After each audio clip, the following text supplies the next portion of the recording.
Shalom and welcome to another edition of our Daily Bread where we discuss the Weekly Torah Portion.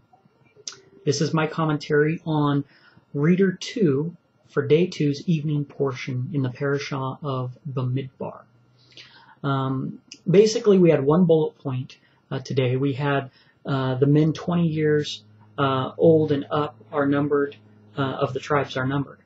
And one of the things when we get into these numberings or the names and kind of the repetitive verses is two things that I would suggest that you look for. Number one, there's an interesting text that that repeats itself through this little section, and that is when it talks about by their generations, after their families, by the houses of their fathers, those that were numbered according to the names, by their skulls, right?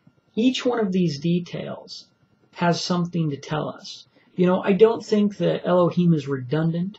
I don't think that God is just repeating things that are unnecessary. So there's all kinds of things that you can do with pieces of text like this. And this is what I'm going to say about names and numbers.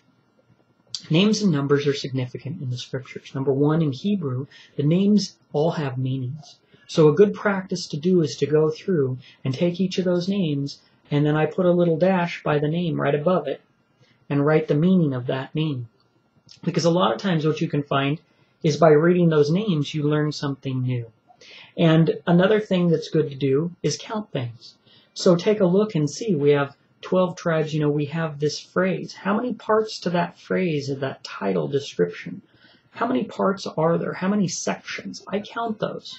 I look at that number and say, what is that significant? Why is it mentioned? Why does it talk about their generations after their families, by the house of their fathers, that were numbered of them, according to the names, right? I mean, this piece of text, God found it important enough to put it in His Word. And a lot of times what we'll see is there's numbers there, there's patterns, there's relevance. Why are they repeating? When something's repeated in the text, I look at how many times things are repeated. And then I do word studies on those things. Why do I need to know by their generations, right? After their families. What does that mean?